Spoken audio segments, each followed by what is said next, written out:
ಎಲ್ರಿಗೂ ನಮಸ್ಕಾರ. ಗೋಲ್ಕೊಂಡ ಕೋಟೆ ಹತ್ರ ಇದ್ದೀನಿ. ಇದು ಹೈದರಾಬಾದಲ್ಲಿರೋದು. ಕೇಳಿರ್ತೀರ ಗೋಲ್ಕೊಂಡ ಫೋರ್ಟ್ ಅಂತ. ನೋಡಿ, ಇದೇ ಜಾಗ. ಅಲ್ಲಿ ಕಾಣ್ತಿದೆಯಲ್ಲ, ಅದೇ ಕೋಟೆ.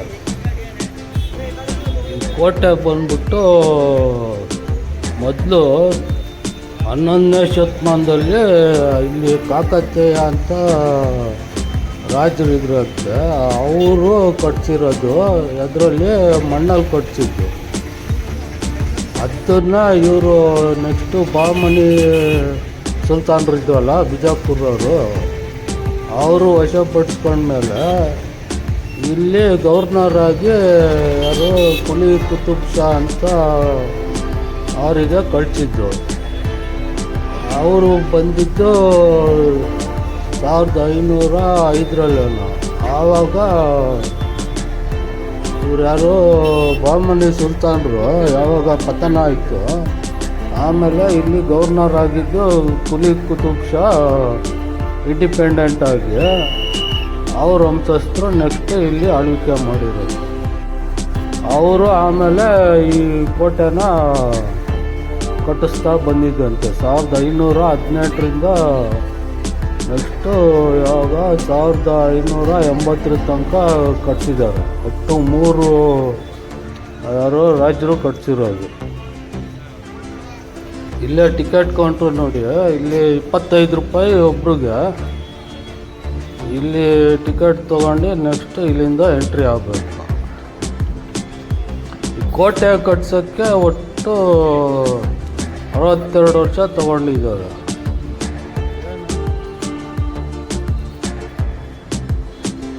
ಕಾಕತೀಯ ರಾಜರು ಕಟ್ಸಿದ್ದು ಮಣ್ಣಿಂದು, ಇವೆಲ್ಲ ಕಲ್ಲಿಂದ ಗೋಡೆ ಎಲ್ಲ ಆಮೇಲೆ ಕಟ್ಸಿರೋದು. ಅದು ಬೆಟ್ಟದ ಮೇಲಿಂದ ಕೆಳಗೆ ಕಟ್ಸ್ಕೊಂಡು ಬಂದಿರೋದು. ಮೊದಲು ಬೆಟ್ಟದ ತುದಿಲಿ ಒಂದು ಕೋಟೆ ಇತ್ತಂತೆ. ಅದೇ ಹಳೆ ಕಾಕತೀಯ ರಾಜರು ಕಟ್ಸಿದ್ರಲ್ಲ, ಅದು ಮಣ್ಣಿಂದ ಇದ್ದಿದ್ದು. ಇವರು ಆಮೇಲೆ ಈ ಕಲ್ಲು ಗ್ರಾನೈಟ್ ಎಲ್ಲ ಹಾಕಿ ಎಕ್ಸ್ಪ್ಯಾಂಡ್ ಮಾಡಿರೋದು. ನೋಡಿ, ಇದೇ ಮೈನ್ ಎಂಟ್ರೆನ್ಸ್. ಇಲ್ಲಿ ಈ ಕೋಟೆಗೆ ಇದು ಒಂದೇ ಎಂಟ್ರೆನ್ಸ್ ಇರೋದು. ಮತ್ತು ಆ ಕೋಟೆ ಎದುರುಗಡೆ ಈ ಥರ ಇದು ಕಟ್ಸಿದ್ದಾರೆ ನೋಡಿ ಗೋಡೆ. ಎದುರುಗಡೆ ಮೈನ್ ಎಂಟ್ರ್ ಆಗ್ತಿದ್ದಂಗೆ ಈ ಗೋಡೆ ಕಾಣಲ್ಲ. ಈ ಗೋಡೆ ಕಾಣುತ್ತೆ, ಅದರ ಈ ಮೈನ್ ಎಂಟ್ರೆನ್ಸ್ ಬಾಗಿಲು ಕಾಣಲ್ಲ. ಅದೇನಕ್ಕೆ ಅಂದರೆ ಇವರು ಶತ್ರುಗಳಿಗೆ ಕನ್ಫ್ಯೂಸ್ ಮಾಡೋಕೆ ಆ ಥರ ಕಟ್ಸಿರೋದು. ಆಮೇಲೆ ಅವ್ರಿಗೆ ಗೊತ್ತಾಗಿ ಓಕೆ ಎಂಟ್ರೆನ್ಸ್ ಈ ಕಡೆ ಇದೆ ಅಂತ ಆನೆ ಗೀನೆ ಎಲ್ಲ ಕರ್ಕೊಂಬಂದು ಮುಂಚೆ ದಾಳಿ ಮಾಡಿಸ್ತಿದ್ರಂತೆ. ಬಾಗಿಲು ಹೊಡೆಯೋದು, ಕೋಟೆ ಬಾಗಿಲು ಹೊಡೆಯೋಕ್ಕೆ. ಎದುರುಗಡೆ ಗೋಡೆ ಇಲ್ಲ ಅಂದರೆ ಡೈರೆಕ್ಟು ಫೋರ್ಸಿಂದ ಬಂದು ದಾಳಿ ಮಾಡಿ ಕೋಟೆ ಬಾಗಿಲು ಹೊಡೆದಾಕ್ಬಿಡೋವು ಆನೆಗಳು, ಸೈನಿಕರೆಲ್ಲ. ಅದಕ್ಕೆ ಈ ಥರ ಕಟ್ಸಿದ್ದಾರೆ, ಅವ್ರಿಗೆ ಕನ್ಫ್ಯೂಸ್ ಮಾಡೋಕ್ಕೆ. ಶತ್ರುಗಳು ಬಂದರು ಸುತ್ತಾಕೊಂಬರ್ಬೇಕು, ಸುತ್ತಾಕೊಂಬಂದ್ರು ಇಲ್ಲಿ ಆನೆಗಳು ಕೋಟೆ ಬಾಗಿಲು ಮುರಿಯೋಕ್ಕೆ ಫೋರ್ಸ್ ಸಿಗಬಾರ್ದು. ಅದು ಆಗಿ ತೀರಾ ಬಂದರು ಅಂದರು. ಅಲ್ಲಿ ಮೇಲ್ಗಡೆ ಒಂದು ಹೋಲಿದೆ ನೋಡಿ, ಅಲ್ಲಿಂದ ಬಿಸಿ ನೀರು, ಬಿಸಿ ಎಣ್ಣೆ ಎಲ್ಲ ಸುರಿತಿದ್ರು ಅಂತ. ಹಾಗಾಗಿ ಆನೆಗಳು, ಸೈನಿಕರೆಲ್ಲ ಹಿಂಸರಿಯಾರ. ಇದು ನೋಡಿ, ಇದು ಕೋಟೆ ಬಾಗಿಲು ಮುಂದ್ಗಡೆ ಇದಿದೆ ಐರನ್ನು, ಹಿಂದ್ಗಡೆ ಇದು ಕಟ್ಟಿಗೆ. ಒಟ್ಟು 18 ಅಡಿ ಎತ್ತರ ಇದೆ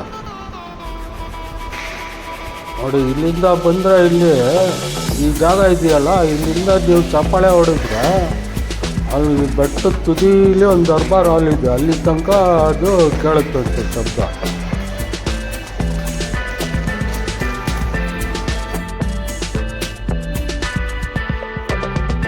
ಅದು ಗೋಡೆ ಯಾವ ಥರ ಮೇಲ್ಗಡೆ ಕಟ್ಸಿದ್ದಾರೆ ಅಂದರೆ ಎಲ್ಲ ಡೈಮಂಡ್ ಕಟ್ಟಲ್ಲಿ ಮಾಡಿದ್ದಾರೆ. ಅದು ಎಕೋ ಆಗ್ತಾವೆ. ಇದ್ರ ಪಕ್ಕಕ್ಕೆ ಬಂದರೆ ಈ ಕಡೆ ಇಲ್ಲಿ ಕಾಣ್ತಿದೆಯಲ್ಲ, ಇದು ಗಾರ್ಡನ್ನು, ಇದು ನಗೀನಾ ಬಾಗ್ ಅಂತಾರೆ. ಮುಂಚೆ ಇಲ್ಲಿ ವಜ್ರ ವ್ಯಾಪಾರ ಎಲ್ಲ ಇಲ್ಲಿ ಮಾಡ್ತಿದ್ರಂತೆ. ಗೋಲ್ಕೊಂಡದಲ್ಲಿ ವಜ್ರ ಫೇಮಸ್ಸು. ಯಾರು ಇವರು ಕುತುಬ್ ಶಾಹಿ ವಂಶಸ್ಥರು ಇದ್ರಲ್ಲ, ಅವ್ರು ಆಳ್ವಿಕೆ ಮಾಡುವಾಗ ವಿಜಯವಾಡದ ತನಕ ಅವ್ರದ್ದು ಇದು ಕಂಟ್ರೋಲ್ ಇತ್ತು. ಸೊ ಅಲ್ಲಿ ಮೈನ್ಸ್ ಇತ್ತಂತೆ. ಅಲ್ಲಿ ವಜ್ರದ್ದು ಮೈನ್ಸಿಂದ ವಜ್ರ ಎಲ್ಲ ತಂದು ಇಲ್ಲಿ ತಯಾರು ಮಾಡಿ ಇಲ್ಲಿ ವ್ಯಾಪಾರ ಮಾಡ್ತಿದ್ರು. ಇದು ಬಂದ್ಬಿಟ್ಟು ಇಲ್ಲಿ ಎಲ್ಲ ರಾಜರು ವಂಶಸ್ಥರಿದ್ರಲ್ಲ, ಅವ್ರು ಯಾರು ಸತ್ತರೆ ಇಲ್ಲಿ ಬಂದ್ಬಿಟ್ಟು ಇದು ವಾಶ್ ಮಾಡೋ ಜಾಗ ಅಂತ, ಹೆಣ ವಾಶ್ ಮಾಡೋ ಜಾಗ ಇದೆ. ಇಲ್ಲೆಲ್ಲ ರೋಸ್ ವಾಟರು, ಬಿಸಿ ನೀರು, ಇದು ಕೋಲ್ಡ್ ವಾಟ್ರು ಎಲ್ಲ ಹಾಕಿ ಮಿಕ್ಸ್ ಮಾಡಿ ಆಮೇಲೆ ಅಲ್ಲಿ ಸ್ನಾನ ಮಾಡಿಸಿ ಅಲ್ಲಿ ಕ್ಲೀನ್ ಮಾಡೋರಂತೆ. ಅದು ಮಾರ್ಚುರಿ ಕ್ಲೀನಿಂಗ್ ಜಾಗ ಅಂತ. ಇಲ್ಲಿ 2 ಕಡೆಯಿಂದ ಹೋಗ್ಬೋದು, ಸುತ್ತಾಕೊಂಬರ್ಬೋದು. ಒಂದು ಅವೆಲ್ಲ ನಗೀನಾಬಾಗ್ ಇತ್ತಲ್ಲ, ಅಲ್ಲಿಂದ ಒಂದು ರೋಡು ಮೇಲೆ ಕೋಟೆಗೆ ಹೋಗಿ ವಾಪಸ್ ಬರ್ತಾ ಈ ಎಂಟ್ರೆನ್ಸಲ್ಲಿ ಬರ್ಬೋದು. ಇಲ್ಲ ಈ ಕಡೆಯಿಂದ ಹೋಗಿ ಮೇಲತ್ತಿ ಆ ಕಡೆ ನಗೀನಾಬಾಗ್ ಕಡೆಯಿಂದನೂ ವಾಪಸ್ ಬರ್ಬೋದು.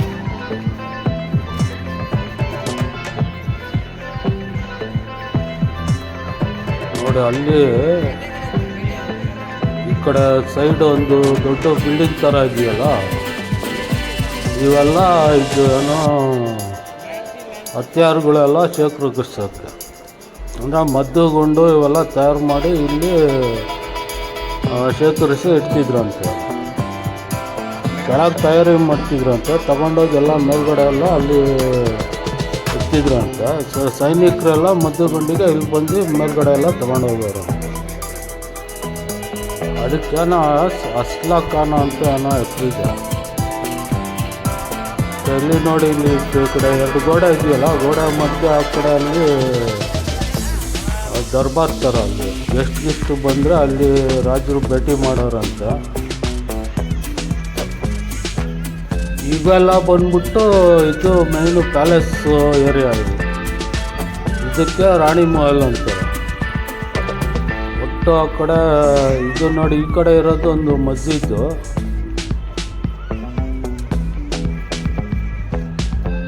ಅದು ಆ ಕಡೆ 3 ಇದಾವಲ್ಲ ಅವೆಲ್ಲ ರಾಣಿ ಮಹಲ್ ಅಂತ. ರಾಣಿ ಮಹಲ್ ಅಂದರೆ ರಾಣಿಯರಿಗೆ ಕೊಟ್ಟಿರೋ 3 ಮಹಲ್ಗಳು. ಈ ಮಧ್ಯ ಮಹಲಿಂದ ಈ ಕಡೆ ಇನ್ನೊಂದು ದಾರಿ ಇದೆ, ಅಲ್ಲಿಂದ ಮುಂದೋದ್ರೆ ಮೈನು ರಾಜರಿರೋ ಅರಮನೆ ಎಲ್ಲ ಅಲ್ಲಿದೆ.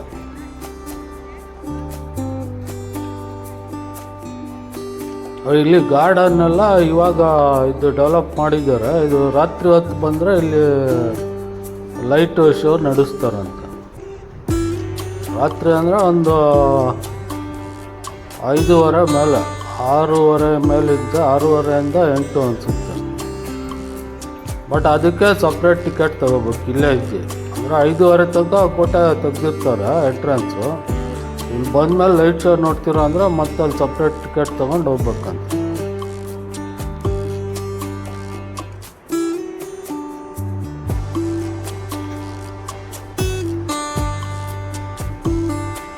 ಇದೆಲ್ಲ ಈ ಏರಿಯಾ ಇದೆಯಲ್ಲ, ಇವೆಲ್ಲ ವೆಯ್ಟಿಂಗ್ ರೂಮ್ ಅವು. ಇದು ಬಂದ್ಬಿಟ್ಟು ಇದು ಒಂದು ರಾಣಿ ಮಹಲ್ ಇದೆ.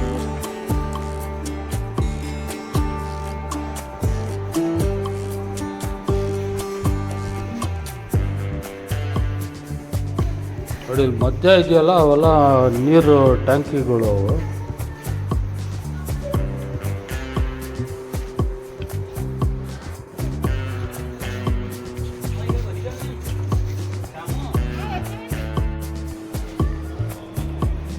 ನೋಡಿ ಇವೆಲ್ಲ ವೆಯ್ಟಿಂಗ್ ಜಾಗ ಇವು.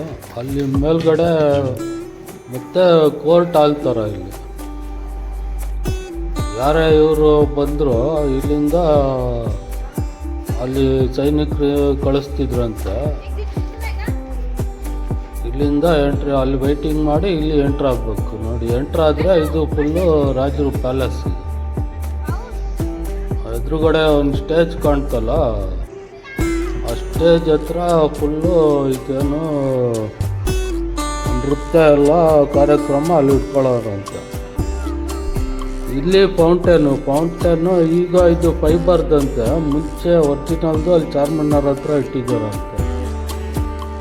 ಫೌಂಟೇನ್ ಹೆಂಗಂದ್ರೆ ಅದು ಮೇಲ್ಗಡೆಯಿಂದ ನೀರು ಅಲ್ಲಿಂದ ಹರಿಸ್ತಿದ್ರು ಅಂತ ಏನು ಚಕ್ರ ಥರ ತಿರುಗಿಸೋರಂತೆ. ಆ ಫೋರ್ಸಿಗೆ ಇಲ್ಲಿಂದ ಮೇಲೆ ನೀರು ಹೋಗ್ತಿತ್ತಂತೆ.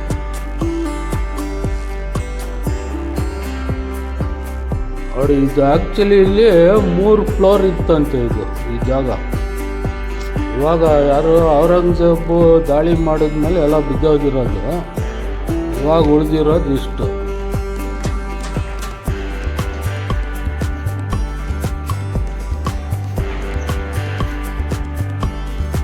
ಮತ್ತು ಇಲ್ಲೆಲ್ಲ ಲೈಟಿಂಗಿಗೆ ಏನೋ ವಜ್ರ ಯೂಸ್ ಮಾಡೋರಂತೆ. ಇದೆಲ್ಲ ನೋಡಿ, ಇದು ಈ ಕಡೆ ಮೇಕಪ್ ರೂಮು ಮತ್ತು ಎದುರುಗಡೆ ಇದ್ದಿದ್ದು ಏನೋ ಡ್ರೆಸ್ ಚೇಂಜ್ ಮಾಡೋ ರೂಮ್ ಅಂತ. ಅದು ಅದರೆಲ್ಲ ರಾಣಿಯರಿಗೆ ದಾಸಿಯರಿಗೆ. ಅದು ಅಲ್ಲಿ ಒಳಗೆ ಲೈಟಿಂಗ್ಸ್ ಎಲ್ಲ ಹೆಂಗೆ ಮಾಡೋರಾದ್ರೆ ಮಾಲ್ ಒಳಗೆ ದೀಪ ಹಚ್ಬಿಟ್ಟು ದೀಪದ ಮುಂಚೆ ವಜ್ರ ಇಡೋರಂತೆ. ಹಂಗೆ ಸುತ್ತ ಆ ಗೋಡೆ ಕಡೆ ಎಲ್ಲ ಆ ಥರ ವಜ್ರ ಇಟ್ಟು ವಜ್ರ ರಿಫ್ಲೆಕ್ಷನ್ಗೆ ಅಷ್ಟು ಲೈಟ್ ಕಾಣ್ತಿತ್ತಂತೆ. ಈ ಜಾಗ ಎಲ್ಲ ಇದು ಎಲ್ಲ ದಾಸಿಯರಿದ್ರಲ್ಲ ಅವ್ರದ್ದು ಕ್ವಾರ್ಟರ್ಸ್ ಥರ ಅಂತ. ಅದು ಮಧ್ಯ ಟ್ಯಾಂಕ್ ಥರ ಇದೆಯಲ್ಲ, ಅವೆಲ್ಲ ನೀರಿನ ಸಪ್ಲೈಗೆ.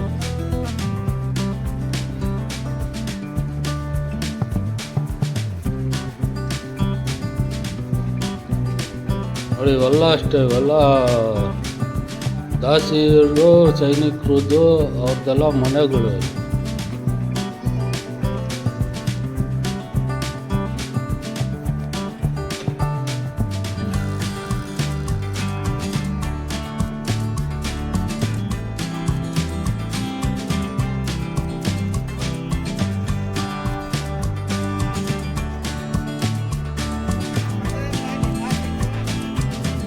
ನೋಡಿ, ಇಲ್ಲಿ ಮೇಲಿಂದ ನೋಡಿ ವ್ಯೂ. ಇಲ್ಲೆಲ್ಲ ಕೆಳ ಗಾರ್ಡನ್ ಇದೆಯಲ್ಲ, ಅಲ್ಲೆಲ್ಲ ಲೈಟ್ಸ್ ನಡೆಸ್ತಾರಂತೆ. ಅದು ಗೊತ್ತಿಲ್ಲ ಯಾವ ಥರ ಇರುತ್ತೆ, ಬಟ್ ಸಂಜೆ ಮೇಲೆ ಅಲ್ಲಿ ಲೈಟ್ಸ್ ಇರುತ್ತೆ ಅಂತ ಹೇಳಿದರು. ಮತ್ತು ಇಲ್ಲಿ ಕೋಟೆಗೆ ಒಟ್ಟು 3 ದೊಡ್ಡ ಟ್ಯಾಂಕ್ ಇದ್ದಾವೆ. ಕೆಳಗೊಂದು, ಸ್ವಲ್ಪ ಮೇಲೊಂದು, ಇನ್ನೊಂದು. ಅವಾಗಿನ ಕಾಲದಲ್ಲಿ ಫಸ್ಟ್ ಟ್ಯಾಂಕಿಗೆ ಊರೊಳಗೆ ಒಂದು ಕೆರೆ ಇತ್ತಂತೆ. ಆ ಕೆರೆಯಿಂದ ಅಲ್ಲಿ ಪೈಪ್ ಹಾಕಿ ಅಲ್ಲಿಂದ ಒಂದು ಸೈನಿಕರು ಒಂದು 10-12 ಜನ ಅಲ್ಲಿ ಚಕ್ರ ತಿರುಗಿಸ್ತಾರೆ. ಅಲ್ಲಿಂದ ಇಲ್ಲಿಗೆ ಪಂಪ್ ಮಾಡ್ತಿತ್ತಂತೆ ನೀರು.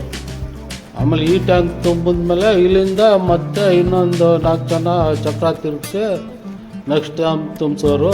ಅದರಿಂದ ಇನ್ನೊಂದು ಟ್ಯಾಂಕು ಹಂಗೆ ಸ್ಟೆಪ್ ಬೈ ಸ್ಟೆಪ್ ಸಪ್ಲೈ ಮಾಡಿ ಲಾಸ್ಟಿಗೆ ಮೇಲಿಂದ ಎಲ್ಲದಕ್ಕೂ ಬೇರೆ ಬೇರೆ ಟ್ಯಾಂಕಿಗೆ ತುಂಬಿಸೋರಂತ.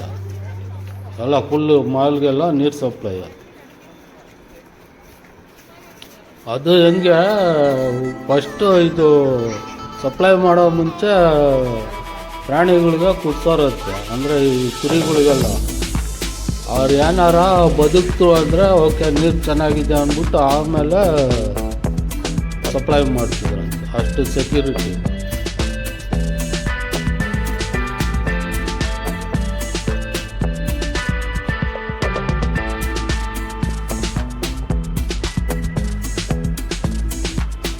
ಅಲ್ಲಿ ಮೇಲೊಂದು ಮಸೀದಿ ಕಾಣ್ತಾ ಇದೆಯಲ್ಲ, ಅದು ಇಬ್ರಾಹಿಂ ಮಸೀದಿ ಅಂತ. ನೋಡಿ, ಈ ಕಡೆ 2 ಜಾಗ ಇದೆ. ಆ ಕಡೆಯಿಂದ ಅವಲೇ ಹೇಳಿದ್ನಲ್ಲ ನಾನು, ಅದು ಯಾವುದೋ ನಗೀನಾಬಾಗಿಂದ ಬಂದರೆ ಈ ರೋಡಲ್ಲಿ ಬರ್ತೀವಿ. ಈ ರೋಡಿಂದನೂ ಬಂದು ಮೇಲೆ ಹತ್ಕೊಂಡು ಹೋಗ್ಬೋದು. ವಾಪಸ್ ಬರ್ತಾ ಈಗ ನಾವು ಬಂದ್ವಲ್ಲ ಫಸ್ಟು, ಆ ಕಡೆಯಿಂದ ಹಿಡ್ಕೊಂಡು ಬರ್ಬೋದು. ಇಲ್ಲ ಈ ರೂಟಲ್ಲಿ ಹೋಗ್ಬಿಟ್ಟು ನಾವು ಹೋಗೋ ರೂಟಲ್ಲಿ ಹೋಗ್ಬಿಟ್ಟು ವಾಪಸ್ ಬರ್ತಾ ಈ ಕಡೆ ಸುತ್ತಾಕೊಂಡು ಬರ್ತೀವಿ. ಅದ ನಗೀನಾಬಾಗಿಂದ ಬರೋದು ಹಳೆ ಕಾಲದಲ್ಲಿ ಅದೇನೋ ಕಾಮನ್ ಜನಕ್ಕೆ ಇದ್ದಿದ್ದು ದಾರಿ ಅಂತ. ಈಗ ನಾವು ಹೋಗ್ತಿರೋ ದಾರಿ ಎಲ್ಲ ಇವ್ರದ್ದು ರಾಜರು ಓಡಾಡೋ ದಾರಿ ಅಂತ.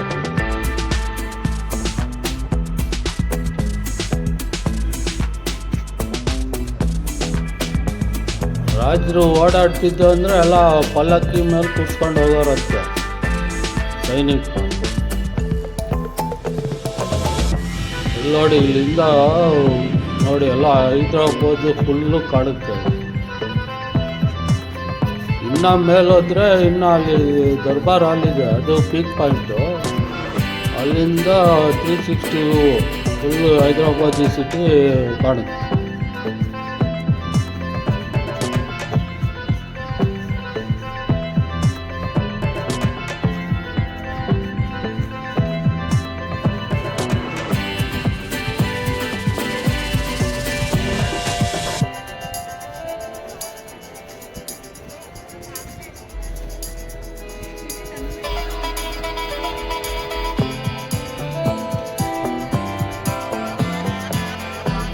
ಕೋಟೆ ಸುತ್ತಾಕೊಂಬರೋಕ್ಕೆ ಒಂದು 2-2 ಗಂಟೆ ಬೇಕು.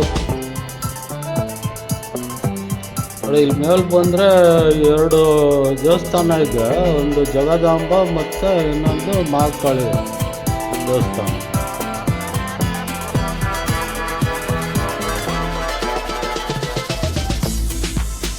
ಈಗ ದೇವಸ್ಥಾನ ಮೇಲ್ಗಡೆ ಬಂದಿದ್ದೀನಿ. ಇಲ್ಲಿ 1-2 ತೋಪು ಇಟ್ಟಿದ್ದಾರೆ, ಆಗಿನ ಕಾಲದ್ದು. ಈ ಥರ ಸುಮಾರು ತೋಪುಗಳೆಲ್ಲ ಸಿಗ್ತವೆ, ಕೋಟೆ ಸುತ್ತ ಎಲ್ಲ ಇದ್ದಾವೆ.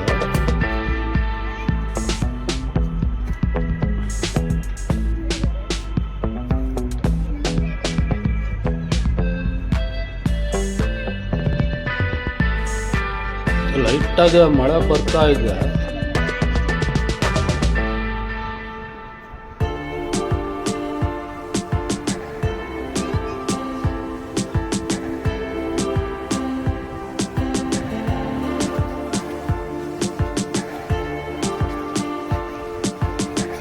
ಇಲ್ಲಿ ದೇವಸ್ಥಾನ ಆ ಕಡೆ ಪಕ್ಕದಲ್ಲಿ ಅಲ್ಲಿ ಮಸೀದಿ ಇದೆಯಲ್ಲ, ಅದು ಇಬ್ರಾಹಿಂ ಮಸೀದಿ ಅಂತ.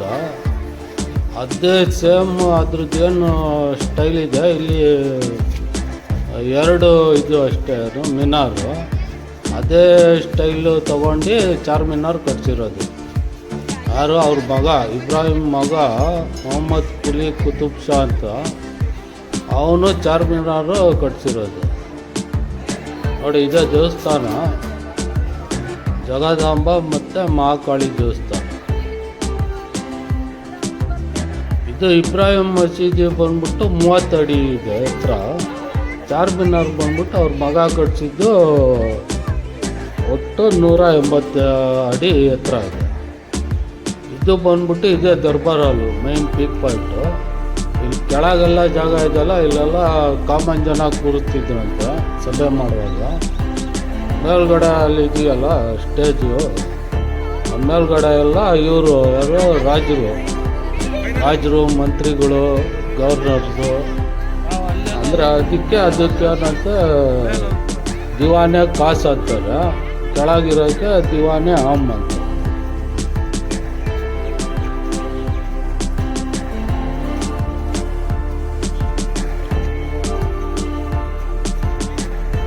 ನೋಡಿ, ಅಲ್ಲಿ ಕೆಳಗೆಲ್ಲ ಇವರು ಕಾಮನ್ ಜನ ಕೂರ್ತಿದ್ರು, ಇಲ್ಲೆಲ್ಲ ರಾಜರು ಮಂತ್ರಿ ಅವ್ರು ಕೂರ್ತಿದ್ರು ಅಂತ. ಅಲ್ಲಿ ಎದುರುಗಡೆ ಕಿಟಕಿ ಕಾಣ್ತಿದೆಯಲ್ಲ, ಅಲ್ಲಿ ರಾಜ ಕೂರ್ತಿದ್ರು.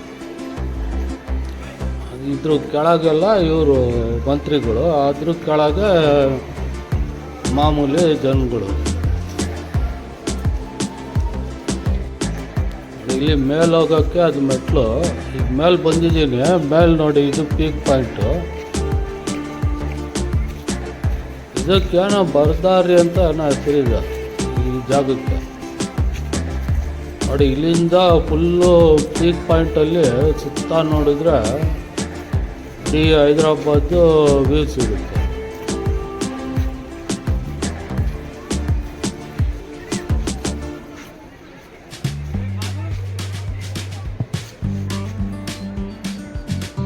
ನೋಡಿ, ಅಲ್ಲಿ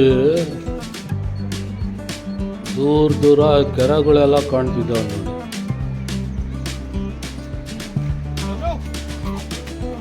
ಅಂದರೆ ಹೈದ್ರಾಬಾದು, ಸಿಕಂದರಾಬಾದು ಮತ್ತು ಬಂಜಾರಾ ಹಿಲ್ಸು 3 ವ್ಯೂ ಇಲ್ಲಿಂದ ಕಾಣುತ್ತೆ.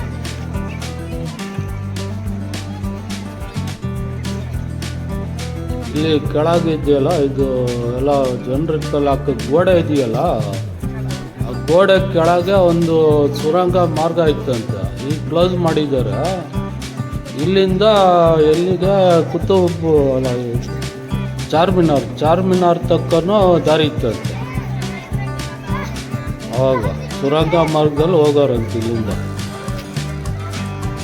ಒಟ್ಟು 8 ಕಿಲೋಮೀಟ್ರು ಸುರಂಗ ಅದು. ಇವಾಗ ಗೌರ್ಮೆಂಟ್ ಅವರು ಮುಚ್ಚಿಬಿಟ್ಟಿದ್ದಾರೆ.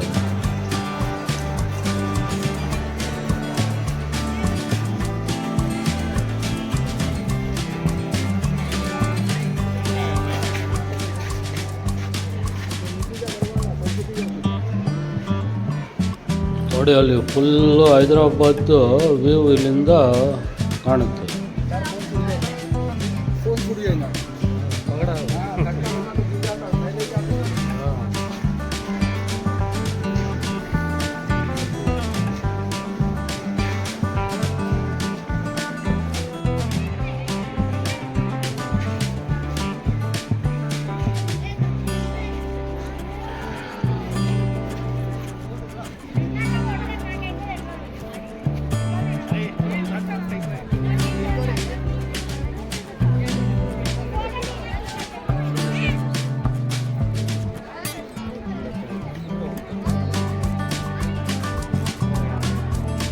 ಇಲ್ಲಿಂದ ನೋಡಿ ಕೋಟೆ ಥರ ಕಾಣ್ತಿದೆ.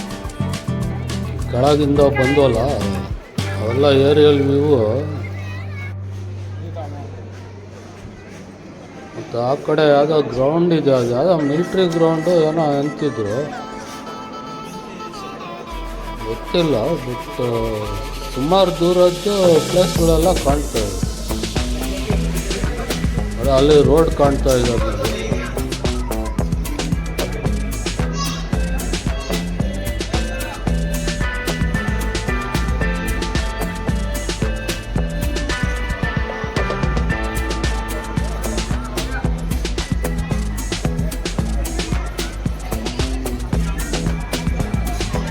ಸ್ವಲ್ಪ ಮಳೆ ಬರ್ತಿದೆ, ಹಾಗಾಗಿ ಆ ಕಡೆ ಮೋಡ ಮುಚ್ಕೊಂಡ್ಬಿಟ್ಟಿದೆ. ಎಲ್ಲ ಇನ್ನೂ ವ್ಯೂ ಚೆನ್ನಾಗಿ ಕಾಣ್ತಿದೆ.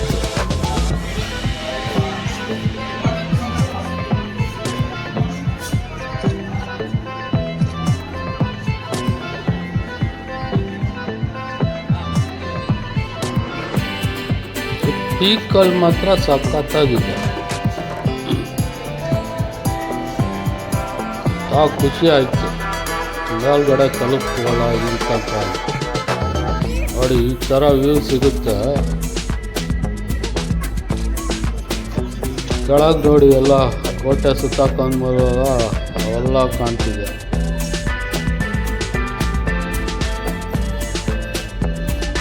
ಒಟ್ಟು ಈ ಜಾಗ ಮೈನ್ ಕೋಟೆ ಜಾಗ ಬಂದ್ಬಿಟ್ಟು 3 ಕಿಲೋಮೀಟ್ರು. ಇದಕ್ಕಿಂತ ಮುಂದೆ ಇನ್ನೊಂದು ಗೋಡೆ ಇದೆಯಂತೆ, ಒಟ್ಟು 7 ಕಿಲೋಮೀಟ್ರ್ ಸುತ್ತಾಡ್ತದೆ. ಇಲ್ಲೆಲ್ಲ ರಾಜರು ಸೈನಿಕರು ಇರ್ತಿದ್ರು, ಹೊರಗೆ ಎಲ್ಲ ಸಾಮಾನ್ಯ ಜನ ಅವ್ರದ್ದೆಲ್ಲ ಆ ಕಡೆ ಇತ್ತು ಊರೆಲ್ಲ. ನೋಡಿ ಇದೇ ಹೇಳಿದ್ನಲ್ಲ ಅವಲೇ ಹೋಗ್ತಾ ಇಬ್ರಾಹಿಂ ಮಸೀದಿ, ಚಾರ್ಮಿನಾರ್ ಇದೆಯಲ್ಲ, ಚಾರ್ಮಿನಾರ್ ಇದ್ರ ಡಿಸೈನ್ ನೋಡಿ ಅದನ್ನು ಕಟ್ಸಿರೋದು.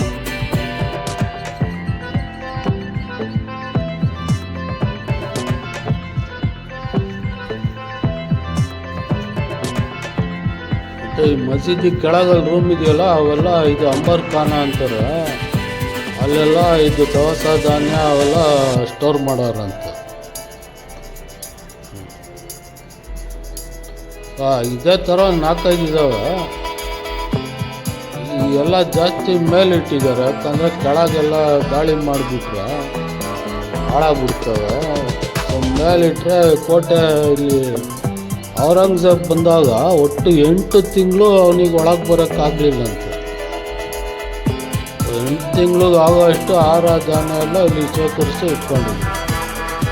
ಅವನು 1687ರಲ್ಲಿ ಕೋಟೆ ಫುಲ್ ವಶಪಡಿಸ್ಕೊಂಡಿರೋದು. 8 ತಿಂಗಳು ಕಾಯ್ದಿದ್ದಾವೆ ನೋಡಿ.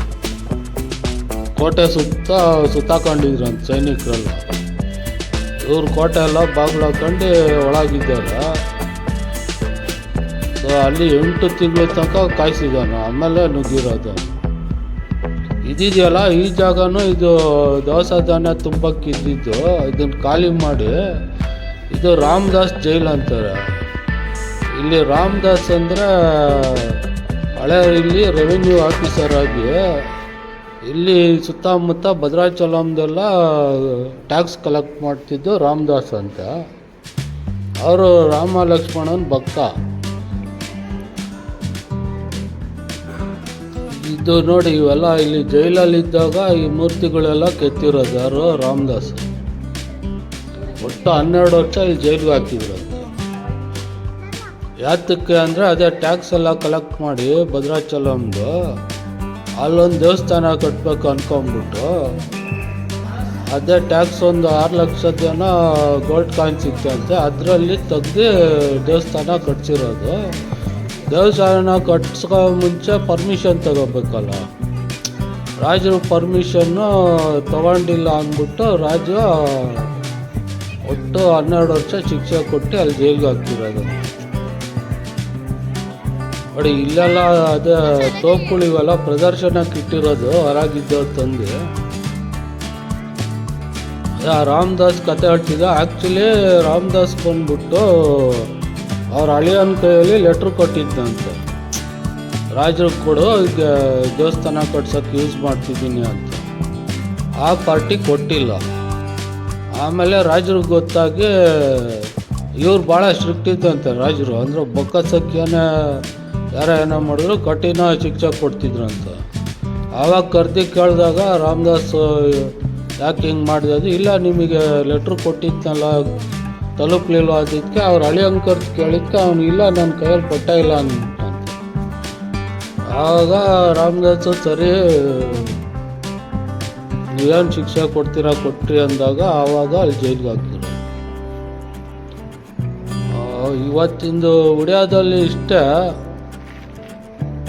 ನಿಮಗೆ ಈ ವಿಡಿಯೋ ಇಷ್ಟ ಆಗಿದ್ರೆ ಲೈಕ್ ಮಾಡಿ, ಶೇರ್ ಮಾಡಿ, ಸಬ್ಸ್ಕ್ರೈಬ್ ಮಾಡಿ. ಮತ್ತೆ ಸಿಗೋಣ ಮುಂದಿನ ವಿಡಿಯೋದಲ್ಲಿ. ಅಲ್ಲಿವರೆಗೂ ಎಲ್ರಿಗೂ ಧನ್ಯವಾದಗಳು. ಮತ್ತೊಮ್ಮೆ ಎಲ್ರಿಗೂ ನಮಸ್ಕಾರ.